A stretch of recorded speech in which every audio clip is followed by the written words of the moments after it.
Hello. Wintrace is a new time travel debugging tool for Windows, and in this video I wanted to quickly showcase how it works. So here I have a release of Wintrace, and I will run the SuperTux game with Wintrace to record the game execution. The game starts, and the recording has been initialized to a file in my Documents folder. While recording, I can play the game normally.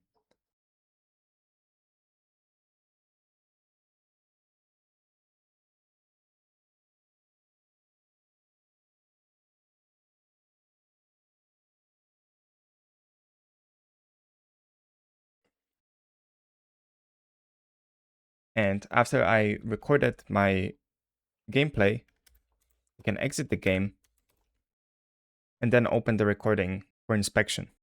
So after we close the game, there is a new file in my Documents folder, which sits at 8.3 gigabytes, and we can open it in the custom RAD debugger that supports replay debugging.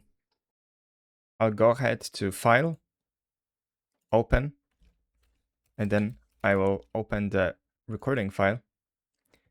And what Wintrace will do is that it will open the file and then index the entire execution that happened while recording, so that we can later use all of the time travel controls to efficiently debug the recording.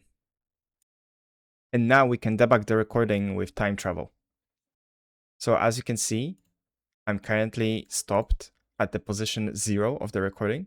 This is where the program started. If I click the run button, it will actually take me to the end of the recording at position 58 billion. This is how many instructions the program has executed till its end.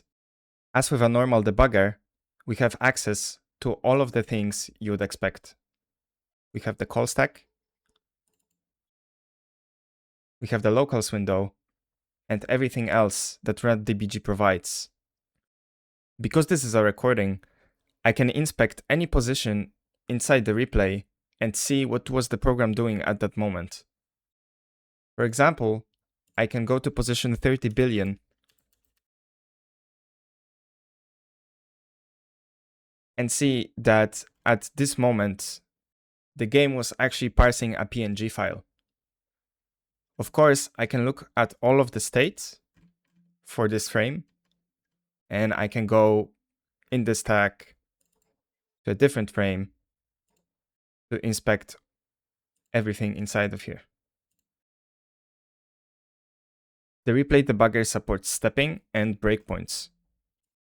I can go back to the first frame, and then I can use a standard step out operation to travel through the execution.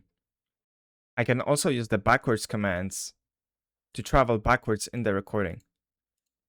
You can see how the position actually goes back by 1 every time I click step into back.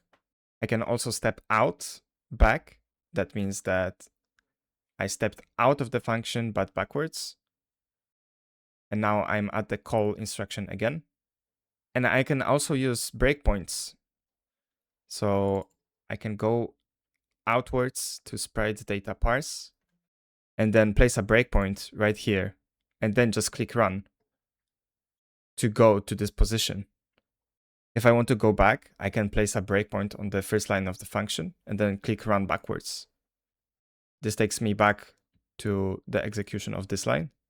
Now, if I click backwards more, I will actually end up at parsing another sprite, but at the end of it, I can press run backwards again, and I will jump back to this line again.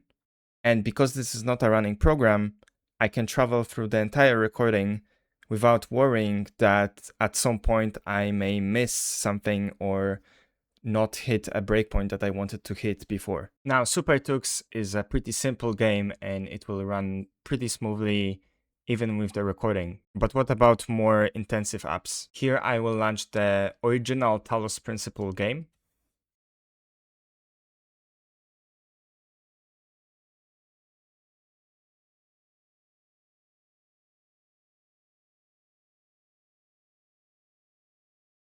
This game runs at about 150 FPS on my machine natively.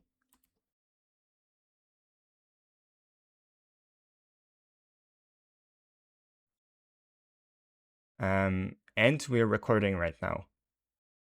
You can see that the menu is completely smooth. We have 60 FPS.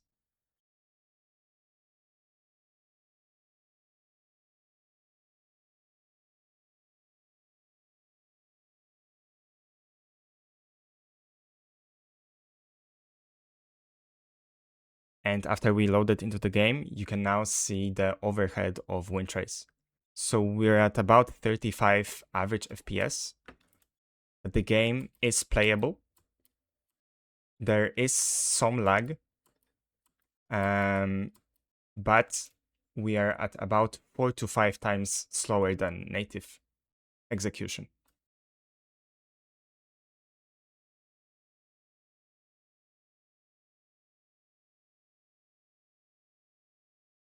After I'm done, I can close the game.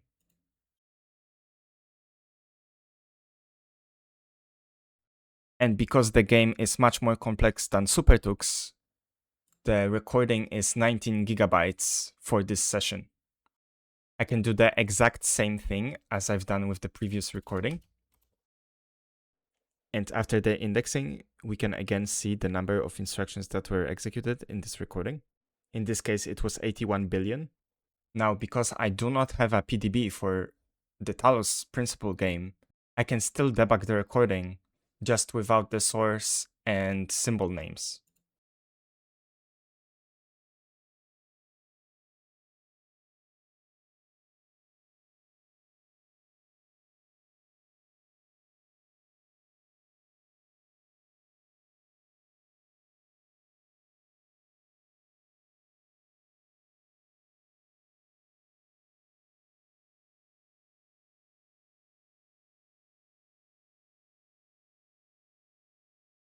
Wintrace is still under heavy development, but you can join the Discord in the description for more updates. That is all, and thank you for watching.